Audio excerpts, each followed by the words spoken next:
हम बात करने जा रहे हैं एक ऐसी बीमारी के बारे में जो हर साल भारत में लगभग 60,000 लोगों की जान ले लेती है।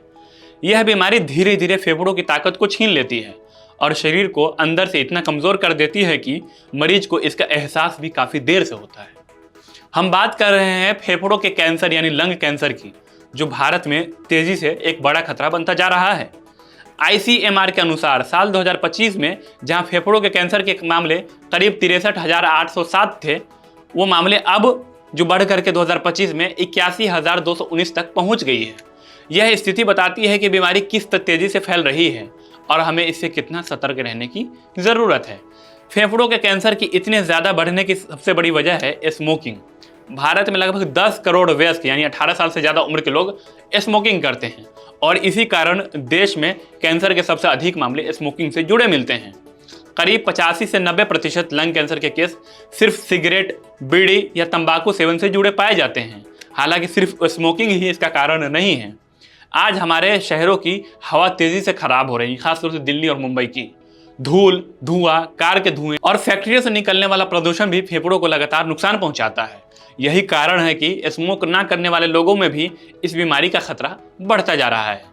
दुख की बात यह है कि बीमारी पुरुषों और महिलाओं दोनों को प्रभावित करती है और ज़्यादातर लोग इसका पता बहुत देर से लगा पाते हैं या फिर उनको इसकी जानकारी बहुत देरी से लगती है। करीब 80 से 85% मरीज तब डॉक्टर के पास पहुंचते हैं जब कैंसर काफ़ी फैल चुका होता है और इलाज की संभावनाएं बिल्कुल कम हो जाती हैं।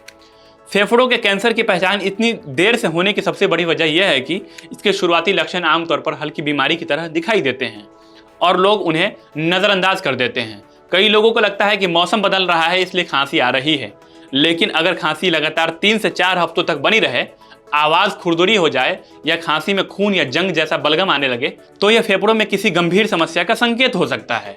इसी तरह सीने में दर्द को भी लोग अक्सर गैस, एसिडिटी या दिल से जुड़ी समस्या मान लेते हैं, जबकि लंग कैंसर में भी सीने में तेज या हल्का दर्द हो सकता है जो खांसने, गहरी सांस लेने या हंसने पर बढ़ जाता है। कई बार यह दर्द कंधों या पीठ तक भी फैल सकता है, तो इसका आप खास ख्याल रखें। एक और बड़ा लक्षण सांस फूलना है। अगर आप पहले आसानी से सीढ़ियाँ चढ़ लेते थे लेकिन अब थोड़ा चलने पर भी सांस फूलने लगे तो यह चेतावनी हो सकती है कि फेफड़ों में ट्यूमर हवा के रास्ते को रोक रहा है या फेफड़ों के आसपास किसी तरह का तरल जमा हो गया है।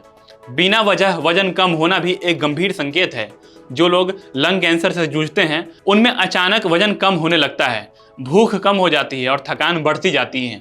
इसके अलावा अगर बार बार ब्रोंकाइटिस या निमोनिया जैसी फेफड़ों की समस्या हो रही है तो इसके पीछे भी ट्यूमर हो सकता है, क्योंकि ट्यूमर फेफड़ों की प्रतिरोधक क्षमता को कम कर देता है और हवा के रास्ते को ब्लॉक कर देता है, जिससे बार बार इन्फेक्शन होते रहते हैं। अब सवाल यह है कि इससे बचाव कैसे किया जाए। फेफड़ों को स्वस्थ रखने के लिए सबसे ज़रूरी है कि आप स्मोकिंग पूरी तरह छोड़ दें।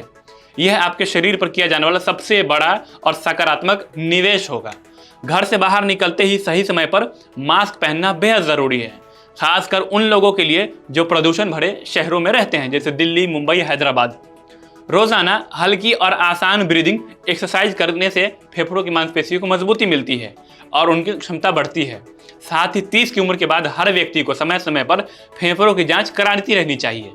डॉक्टर की सलाह पर एक्सरे या CT स्कैन कराते रहना ज़रूरी है ताकि किसी भी शुरुआती बदलाव को समय रहते पकड़ा जा सके। अंत में ये जानकारी सिर्फ जागरूकता के लिए है, यह किसी भी तरह की दवा, इलाज या डॉक्टर की सलाह का विकल्प यानी ऑप्शन नहीं है।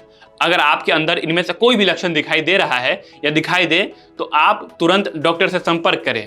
आपकी सेहत सबसे कीमती है और समय रहते इसका इलाज करा लेना ही जिंदगी को बचा सकती है, ये जिंदगी के लिए अच्छा है। बाकी इस खबर के लिए फिलहाल इतना ही, अभी के लिए फिलहाल इतना ही। मेरा नाम नैयर आजम है, आप द हिंदी टॉप देख रहे थे। ऐसे ही और जानकारी के लिए हमारे चैनल द हिंदी टॉप को सब्सक्राइब कर लें। इंस्टा और फेसबुक पेज को हमें फॉलो करें, साथ ही हमें एक्स पर भी फॉलो कर सकते हैं। शुक्रिया।